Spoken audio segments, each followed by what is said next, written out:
hátt á lofti hverju sinni.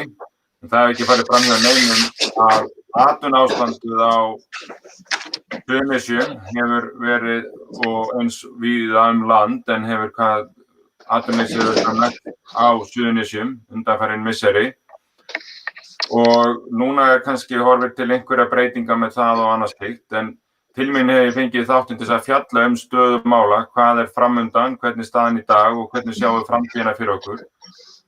Og því hef fengið til mín Guðjón Skúlason, formann Samtaka atvinnurekenda á Reykjanesi og Hildi Jakobínu Gísladóttur frá Vinnumálastofnun, en það nýbúið að kynna aðgerðir á vegum sem að Vinnumálastofnunin halda utanum, og svo Sigurgest Guðlaugsson, viðskiptaþróunarstjóri Reykjanesbæjar. Velkomin og takk fyrir að koma í þáttinn.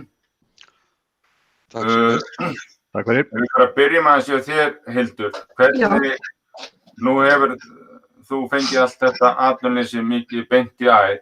Hvernig hefur gengið svona hingað til fyrir fólk að fá aðra vinnu og finnur einhverja breytinga núna og hvernig metur þú svona stöðuna í þessu? Já, við það hefur nú fækkað allavega 50 milli janúar og febrúar hjá okkur, hvað sem veldur því, en við höfum auðvitað í COVID, það var nú ekki mikið vinnu að fá og það var svolítið svona biðstaða þann tíma, en núna eftir að við byrjum að gera þessa ráðningarstyrki aftur, bjóða fyrirtækjum þessa ráðningarstyrki, þá hefur gengið betur að fá fólk út af vinnumarkaðinn og við eigum náttúrulega vona núna með þessu nýja úrræði ríkisstjórnarinnar Hefjum störf að það fari svolítið mikið á flug aftur og við eigum vona því að sjá mikla fækkun á skráni hjá okkur. Já, það óskandi. Guðjón, hvernig staðan hjá atvinnurekendum núna? Þið eru væntanlega eftir nýjustu fréttir byrjaðir að leita að starfsfólki og annars slíkt. Hvernig lítur þetta út? Já, kannski áður en fyrir mig að leita að starfsfólki, þá eru nýjustu fréttir sem sagt að hver sá sem vill koma hingað með bólusetningarvottorð velkominn, hvort sem það innan eða utan Schengen, og við finnum það strax bara hérna á flugvallarsvæðinu að það setti bara mikið í gang og sýnir svona einhvern fyrirsjáanleika frá með væntanlega næstu viku þegar reglugerð verður tilbúin, og það ýtir held ég mjög mörgum í það að fara að hafa samband við Hildi það að finna annarkvort fyrirverandi starfsmenn eða þá sem á skrá, og ég held að verði svolítil ásókn í þetta og ég vona það að sem flestir nýti sér þetta, því ég held að þetta sé mjög góður styrkur og bara gott innlegg inn í erfiða stöðu. Þannig að ég finn allavega svona jákvæðar í strauma bara síðustu daga, bara þessa vikuna búið að vera miklu jákvæðara svona andrúmsloft í kringum atvinnumálin hjá okkur, þó að við þurfum náttúrulega að horfa eins og við þekkið til lengri tíma og stærri verka, að þá þetta klárlega eitthvað sem mun leysa svona skammtíma málin hjá okkur eða allavega hjálpa til. Já, hvernig það, Hildur? Fundið þið fyrir, voru margir sem að náðu að finna sér aðra vinnu? Nú náttúrulega gríðarlega mörg störf sem voru og það kannski háar atvinnuleystölur sýna það ekki að það hafi margir fengið aðra vinnu, en hefði talan getur miklu hærra, gekk fólki ágætlega að fara í önnur störf? Hvenær þá ertu að tala frá hvaða tímabili? Bara undanfarna mánuði, sko. Já. Þeir sem að mistu vinnuna, voru þeir duglegir að leita í önnur störf eða var þetta bara ekkert að hafa? Já, það svona bæði og. Það náttúrulega fólk sem bara að bíða eftir að starfið sitt fara af stað aftur. Ég bara í biðstöðu og núna erum við að vona að vera birta svona yfir ferðaþjónustumálunum hjá okkur eða fluginu og þá fari fólk bara aftur þau störf sem það hafði fyrir.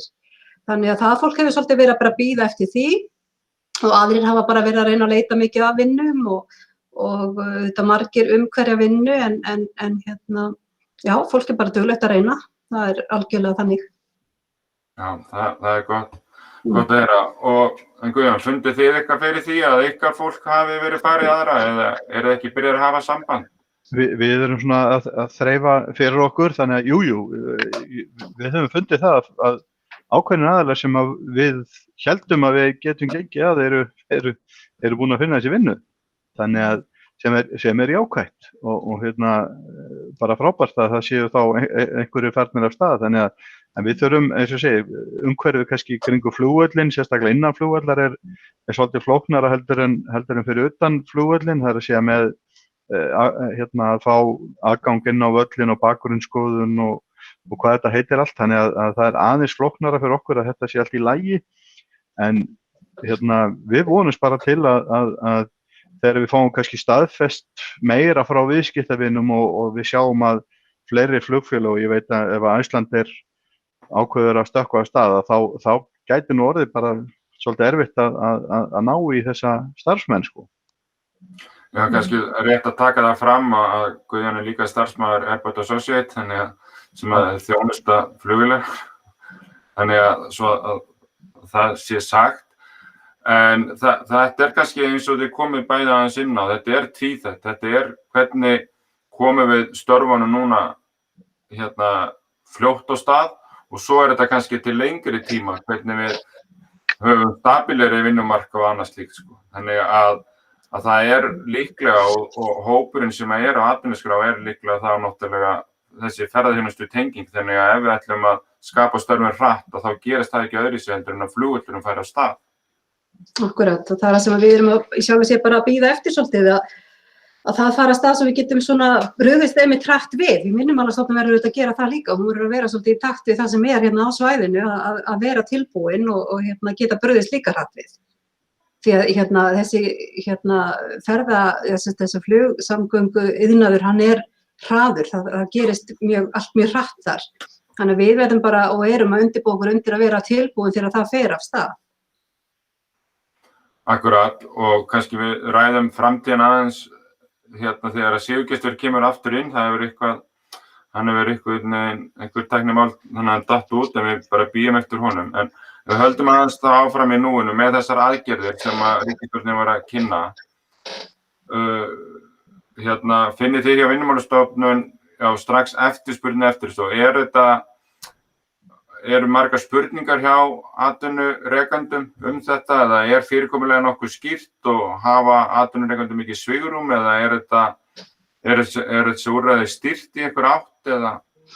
Já, það er bara allur gangur. Það auðvitað strax byrjað að koma fullt af fyrirspurnum þetta og við svo sem bara að þetta hefst bara á mánudaginn, þannig að það er svona aðeins farið að koma fyrirspurnir en fólk auðvitað að reyna að átta sig bara á því í hvað þetta felst, í þessu felst og við munum auðvitað að reyna að kynna þetta eins og við getum og erum að því, það er búið að kynna þetta fyrir Samtökum atvinnulífsins og við erum að kynna þetta vonandi kannski fyrir sambandi atvinnurekenda á Reykjanesi og fleirum og auðvitað er það bara aðal lykilatriðið bara að fyrirtækin og vinnustaðarnir séu með okkur í liði og hjálpist að í þessu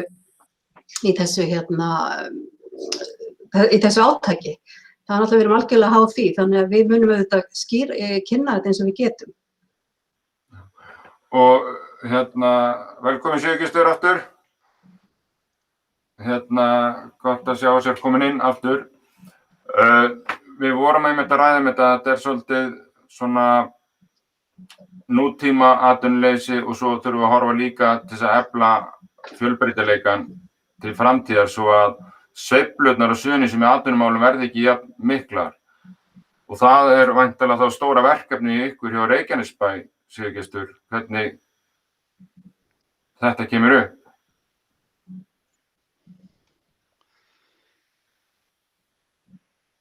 Hann verður kannski ekki heyri okkur ennþá þá hann sé komin í mynd.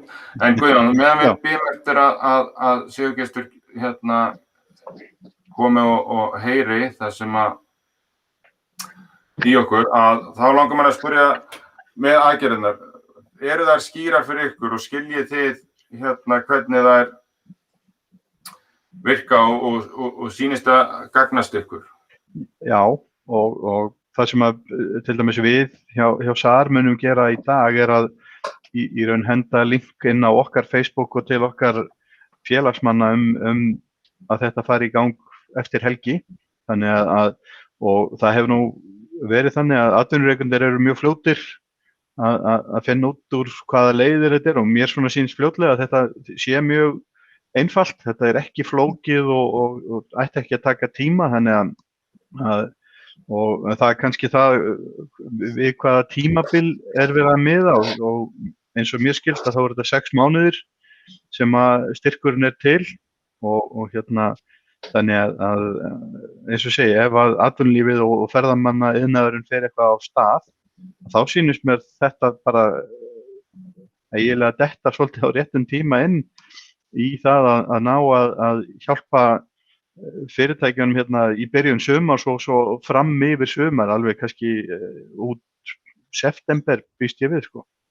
Þannig að ég trúi ekki öðru heldur en að fyrirtækin munu reyna allt sem þau geta til þess að fara inn í þetta úrræði, sko, því að allt hjálpar þetta til og það verður þá bara að segja það hér að margt sem ríkið hefur gert og allir þessi hlutir hafa hjálpað til að því að þetta bara mjög erfitt að stór hluti þessara greinar bara tekjulaus nánast núna búin að vera í ár. Það kom svona smá lífi í þetta seinni part sumars í fyrra en svo hefur þetta bara verið lokað, þannig að þetta alveg kærkomið og ég vona bara reglur til dæmis landamæri og framkvæmda og þessum málum öllum verið mjög skýr þannig að það verið engin vafi að við séum ekkert og landið sé ekkert að fara á einhverja svona hættulega brautir, sko.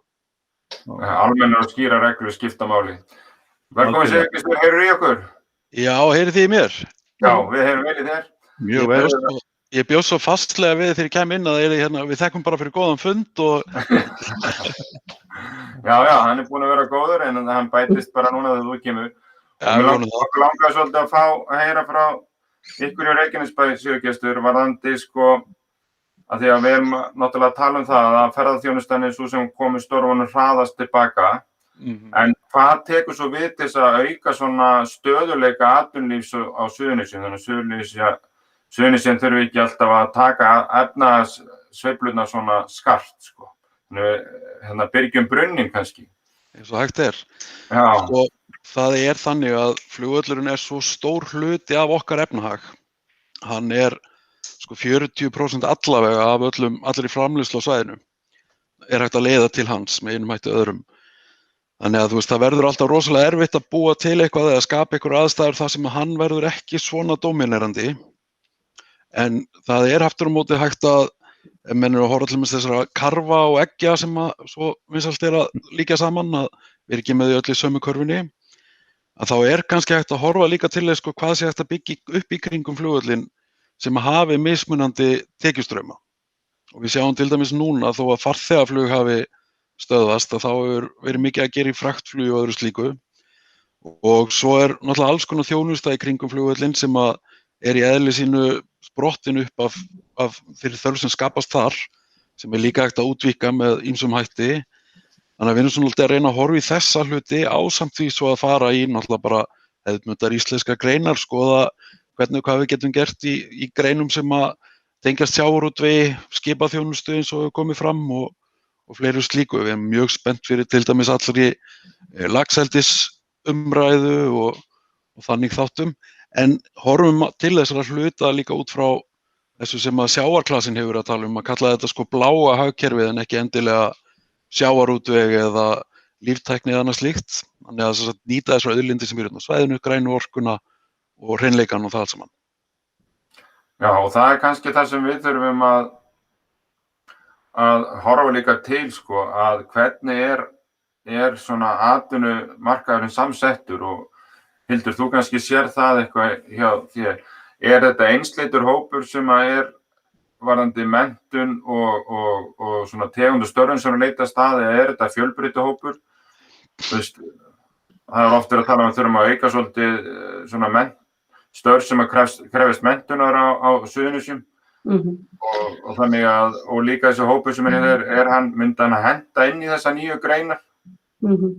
Sko hópurinn náttúrulega eins og hann samsettur í dag náttúrulega mjög öðruvísi, sko frekar öðruvísi en hann svona vanalega, bara út af ástandi í þjóðfélaginu, en mest grunnskólamenntaður stærsti hópurinn hjá okkur og hefur alltaf verið og auðvitað útlendingahópurinn svolítið stór þó svo við séum kannski ekki beint að líta á þetta sem útlendinga Íslendinga, heldur erum við bara að tala auðvitað fólk en við þurfum kannski að sinna þeim aðeins betur en hinum eða meira og þeir koma meira til okkur, leita meira til okkar eftir aðstoð.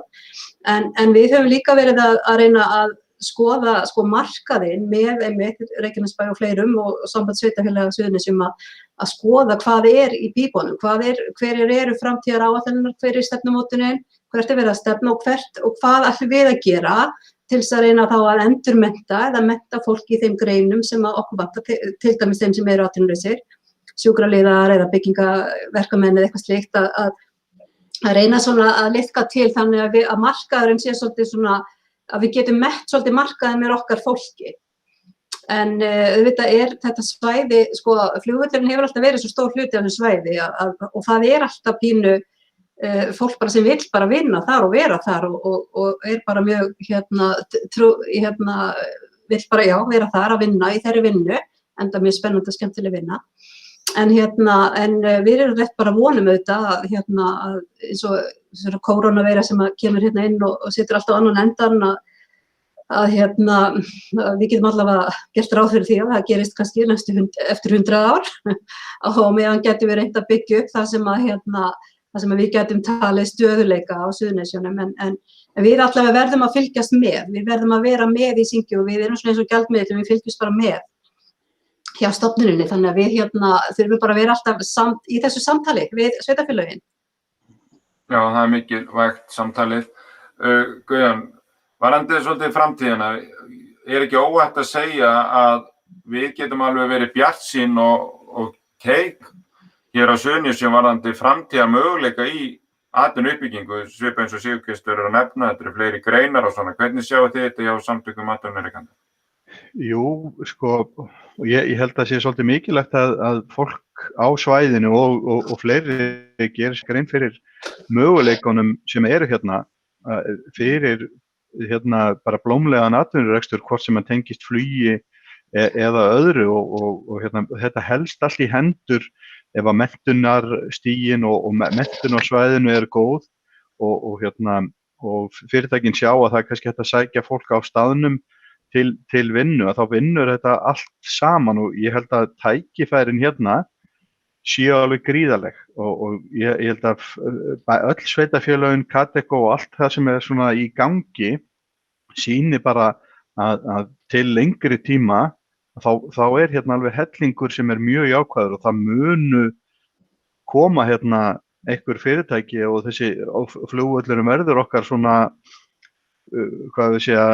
gátt inn í landið og út úr landinu, þannig að ég alveg engum vafa með að tækifærin það bara hvernig getum við sýnt öðrum í landinu fram á að hér sé gott að vera með fyrirtæki og jafnvel erlendum fyrirtækjum eða öðrum sem vilja koma inn að við höfum allt til alls og þá þurfum við náttúrulega að tryggja það að við höfum aðgengi að auðlindunum eins og rafmagni og að samgöngur séu góðar og að innviðir bara í Reykjanesbæ og þessum sveitarfélögum öllum nái að halda í takt við aukninguna, þá sé ég ekki annað en að hér geti orðið alveg bara fyrirmyndað samfélag áfram og verði bara sterkara til framtíðar. Ég sammála þessu og líka bara COVID hefur náttúrulega kennt okkur svo mikið með fjarvinnu að það ekki bara Reykjavík og Suðurnes eða Akureyri, þetta líka bara allir heimurinn, fólk getur unnið hvar sem og hafa skrifstofur hér á Suðurnesjunum og geta unnið út allan heim, það væri náttúrulega mjög hentugt ef að hafa flugvöllin við hliðina á okkur, til dæmis. Akkurat. Það mjög gott að hafa alþjóðlega skrifstofu hér og geta svo bara hoppa upp í flugvél eftir 10 mínútur, komin á flugvöllina. En Sigurgestur, mér langaði mitt út frá þessu sem Guðjón að tala. Hjá þér í viðskiptaþróuninni, hver eru þínu helstu samstarfsaðilar? Eru það sveitarfélögin eða atvinnurekendurnir og Kadeco hér á svæðinu eða ertu miklu samskiptum við fyrirtæki og fjárfesta út fyrir svæðið eða erlendis eða hvaða hópur að horfa á þessi miklu tækifæri sem við höfum Akkurat núna erum við í rauninni búin að eyða undanfarnum mánuðum og munum eyða næstu mánuðum mikill orku í svona ákveðna stefnumótun hjá okkur einmitt. Það að verða ákveðna breytingar í umhverfinu hjá okkur og Kadeco að koma með mjög flottar pælingar núna og það alþjóðleg samkeppni í gangi, hugmyndasamkeppni skipulag og útfærslur og þeirra þróunaráætlun. Þannig að akkurat núna erum við að byrja að vinna við ákveðna framtíðarsýn eða stefnumótun til framtíðar fyrir bæði Heklan að vinna framtíðarsýn fyrir Suðurnesin sem heild og Reykjanesbær að vinna framtíðarsýn eða atvinnu þróunarstefnu svo kölluð það fyrir bæinn til þess að þetta fitti allt saman. Af því að núna skiptir í rauninni miklu máli að við notum eins og við segjum þessi tækifæri sem núna hafa skapast til þess að aðeins að ná andanum. Þetta ekki bara neikvætt. Þótt það sé hræðilegt þá erum við samt líka í þeirri stöðu að nú náum við aðeins andanum. Það mun taka nokkur ár fyrir flugvöllin að ná aftur sömu umsögum og hann var í. 3, 4, kannski meira. Það milli tímabil verðum við að nýta núna vel til þess að vera líka í stakk búin til þess að grípa tækifærin þegar þau koma og við erum sem sagt í upphafið þessara vinnu núna og munum einmitt leita til Guðjóns og félaga til þess að hjálpa okkur við þessa stefnumótun og bara aðila á samfélaginu.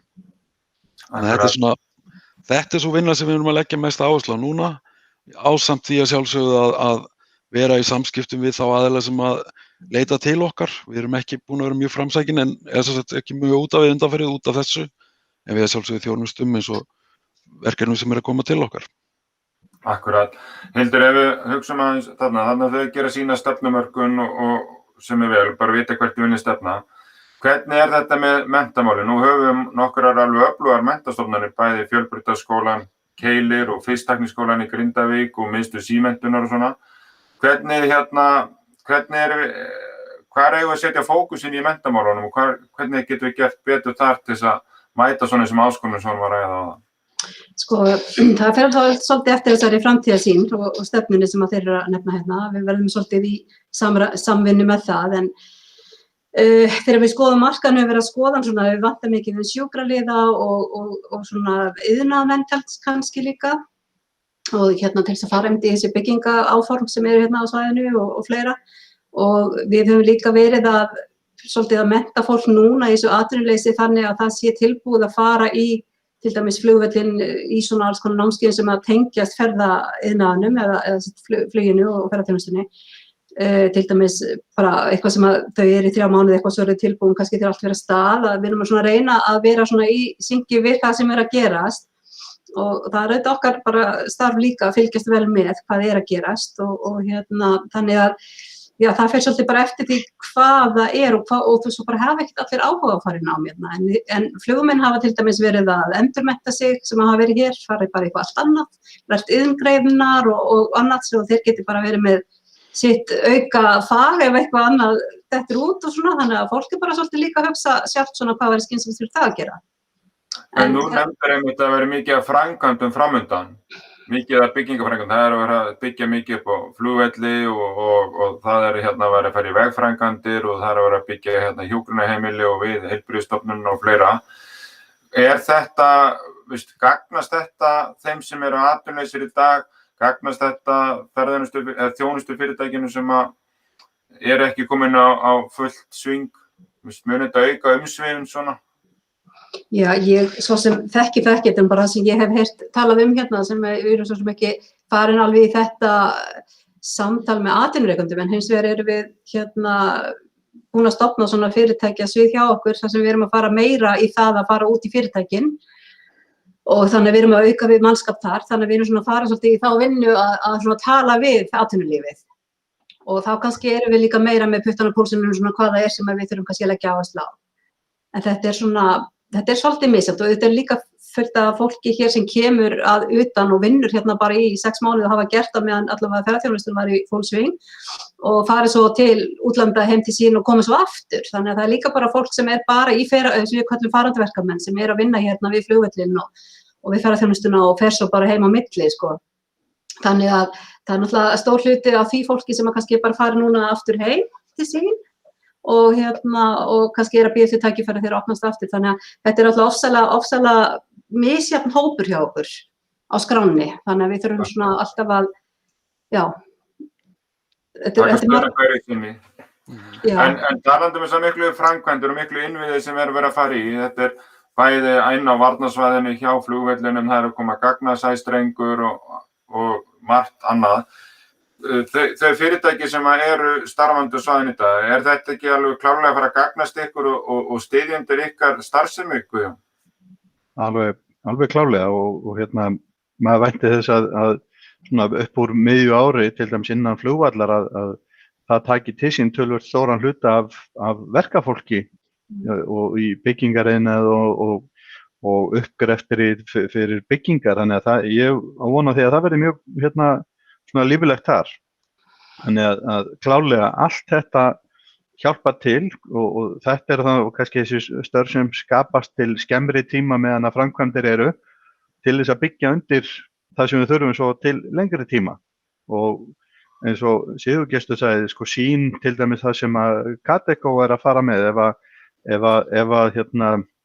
sem flestir taka þátt í því og móta þetta svona fitti vel við alla starfsemi á skaganum, þá verður þetta bara miklu sterkara til lengri tíma og þar með held ég að við festum okkur svolítið í sessi. Þetta, eins og segi, við erum búin að fá svolítið stór áföll á þessu svæði af því að við erum kannski með svolítið einsleitan atvinnumarkað og við vitum það alveg, hann mun ekki breytast á næstu árum að hér verði eitthvað mikið meiri dreifing í því en við þurfum samt sem áður að eins og Sigurgestur að grípa þessi tækifæri. Við þurfum að horfa svolítið breytt á sviðið fyrir alla atvinnurekendur, hvaða tækifæri og nýsköpun og hún ætti alveg að vera núna að fara á fleygiferð í kringum allt þetta.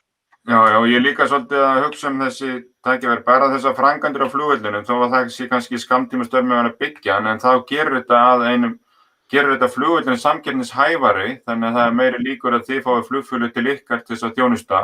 Svo eins með gagnaverin að kaupa flugmiða og annað, það kemur sér, þannig að þessi innviðir muni einmitt til framtíðar skila sér líka. Algjörlega. Og það er það sem er svo mikilvægt að nýta tíma núna, nýta tækifæri núna.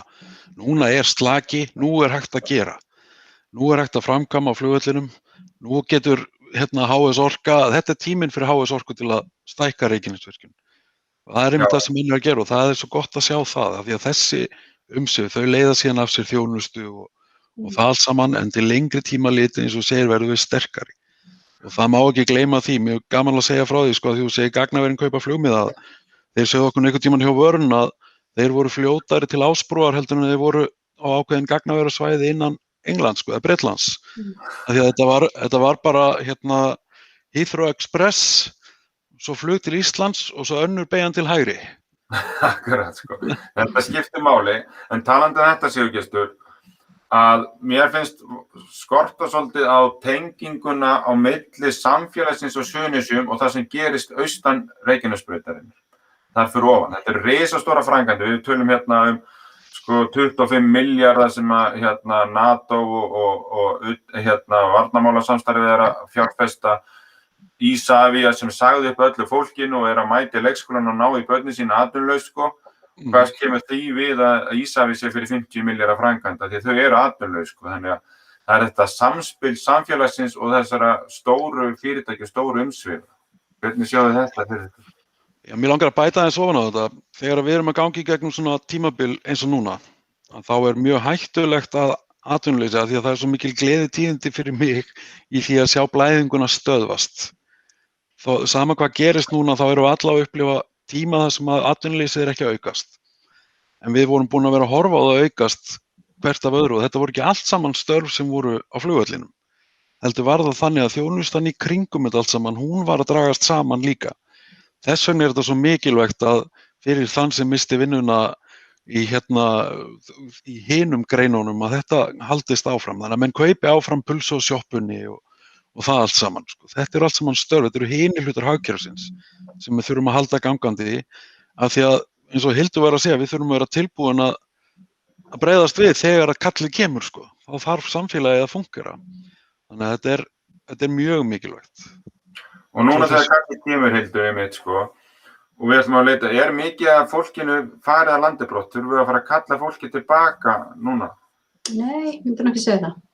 Alls ekki. Það er eiginlega farið bara minna en við áttum von á, verið eiginlega að segja. Og en við getum alltaf litið á þetta eins og þeir eru að segja og þið allir að við lærum alltaf eitthvað nýtt af svona, þótt þetta sé ekki skemmtilegur lærdómur, en þá auðvitað lærum við eitthvað nýtt og þetta lætur okkur fara svolítið út fyrir og horfa svona í kringum okkur. En ég held að fólki bara hefur liðið vel hér á Íslandi og það bara að vonast til að þetta fari að alltaf koma og náttúrulega verið að byrja að bólusetja og þetta náttúrulega kemur allt saman og það bara spurning hvað þau þola við, en ég held svona meiri hlutin sé bara að bíða eftir því að flugvöllurinn opnist. Það gott að heyra. Við sjáum það í okkur, sko, það hafa örugglega einhverjir erlendir ríkisborgarar sem sagt flutt aftur til síns heima, en það ennþá aukning í íbúafjölda í Reykjanesbæ. Fólk náttúrulega flytjinga á höfuðborgarsvæðinu og svo framvegis, en það ekki, við sjáum það ekki á samfélaginu hjá okkur að það sé einhver mannflótti. Þetta fólk vill bara búa hérna og þetta fólk sem vill búa hérna, það ákveður að vera hérna áfram þó að það þurfa að gangi í gegnum tímabundnar hremmingar, sko. Akkurat. Guðjón, mér langar nú aðeins svona í lokin þetta fyrir að síga seinna hlutan hjá okkur. Við tölum mikið hvað stjórnvöld geta gert þess að auðvelda og hvað atvinnulífið ætlar að gera. Hvernig líður fyrirtækjum að vera í samfélaginu á Suðurnesjum? Hvernig samskipti ykkar við sveitarfélögin og hvernig svona jarðvegurinn til þess að reka fyrirtæki hér? Og eitthvað sem vantar sérstaklega upp á? Sko, svona yfir höfuð hafa nú samskiptin verið bara þokkalega góð. Auðvitað komum við með kannski okkar ályktanir eða áskoranir og hefðum oft viljað kannski fá meiri undirtektir en ég skil vel ástandi. Það er svolítið erfitt að vera að taka einhverjar ákvarðanir þegar menn eru í miðjum átökum við COVID eða við atvinnuleysi eða í því. En svona yfir höfuð, ég held að jarðvegurinn hérna sé mjög góður fyrir fyrirtækin. En ég hefði svona oft viljað sjá kannski að bæjarfélögin eða sveitarfélögin væri svolítið, ég sé ekki að reyna að lokka, en svona kannski aðeins sýnilegri út á við til þess að segja hvað við erum bara á góðum stað og það er kannski, og hér eru þá bara tækifæri og eins og ég segi, þegar við erum búin að laga grunninn hjá okkur, þá kannski kemur þetta sjálfkrafa meira heldur en að vera að sækja það, en auðvitað þurfum við að vera sýnileg og svolítið jákvæð á það og ég var nú að segja, með þennan stutta fund okkar, þá finnst mér nú við vera frekar jákvæð heldur en hitt, sko, sem er bara mjög gott í þessu, en að því að það hefur ekki alveg verið þannig, og ég held að það skipti bara miklu máli að hvort sem eru þeir sem eru að stýra fyrirtækjum eða sveitarfélögunum eða stofnunum eða hvað það er að reyna að halda svolítið jákvæðni á lofti og auðvitað að peppa sitt fólk í gegnum þessi erfiðu tíma og við þekkjum það bara, við komumst í gegnum þetta. Það er alveg á hreinu og halda á lofti þessum tækifærum að því að flugvöllurum verður hérna held ég næstu árin, sko. Akkurat, og þarna koma þessi einmitt Sigurgeir. Þetta er örugglega og það sem heyrist á þér, vera svona meginverkefnið ykkar og skilaboðin að þessum fundi inn í ykkar stefnumörkun, að koma fram jákvæð með öll tækifærin, þannig að Isavia, Icelandair og þessir aðilar geti ekki annað en að vera með höfuðstöðvarnar hér á staðnum og bara fleiri fjárfestar og aðrir vilji koma og vera með okkur. Við þurfum að gera okkur svolítið spennandi. Það voru að afsaka vilja en ég fæ borga fyrir það og Reykjanesbæ fyrir að vera frekur. Og nú ætlaði ég að benda þér á það að Icelandair er almenningshlutafélag, þannig að leiðin til þess að ná stjórn á því er væntanlega kaupafélagið. En ég þekki einn af 63 eigendum hins félagsins og ég mælist bara til þess að þú farir í þetta með okkur og fá þessar höfuðstöðvar hingað. Ég er byrjaður sko, en það er alltaf auðveldara fyrir mig þegar ég tala við félagið minni Isavia til dæmis og er búinn að gera það. Að segja að höfuðstöðin er hvergi annars þar að vera, enda eru við lítið samfélag þar sem þeir eru stórir, en á höfuðborgarsvæðinu er stórt samfélag þar sem þeir eru litlir, þannig að það er alveg klárt hvoru megin þeir eiga að vera, en það náttúrulega hjálpar ef maður getur bent á allt þetta jákvæða og öll þessi tækifæri og allt það góða við að vera með fyrirtækin starfandi hér, sko. Það er svolítið skilaboð sem við þurfum að senda. Algjörlega og líka bara þessi flugvöllur, þetta er flugvöllurinn á Suðurnesjum, sko. hann er orðinn að því sem hann er þrátt fyrir að menn horfi á hann einhverjum augum í dag, þá er hann orðinn það sem hann er af því að hann var rekinn af fólkinu sem hér var. Hann skapaðist af því. Þetta eru störfin sem að hér voru unnin sem að gera það. Þannig að það er bara engin spurning að auðvitað er fullt af tækifærum fyrir þessa aðila bæði til þess að auka við starfsemi sína en ekki síður hitt að horfa líka til framtíðar og spá í það hvar er hyggilegast að vera með þessa starfsemi. Ef maður hættir að horfa til dagsins í dag, hvað er það sem ég þarf að vera í framtíðinni? Það er það sem kannski skiptir máli. Og það er að sama með þennan fund. Staðan í dag er mjög erfið. Eins og staðan er akkurat núna, það verður þetta ömurlegt. En það er bara staðan akkurat núna. Hún verður ekki þannig alltaf, sko. Nei, það er alveg, ég held að það er góð lokaður. Þetta er ekki alveg þannig, sko. Þannig að ef það er ekki einhver svona loka skilaboð sem vilja koma fram, þá þakka ég ykkur bara fyrir ykkar upplýsandi innlegg hérna og jákvæðu. Þannig að við erum sammála að framtíðin er björt og við ætlum öll að gera okkar til þess að gera hann enn bjartari. Algjörlega.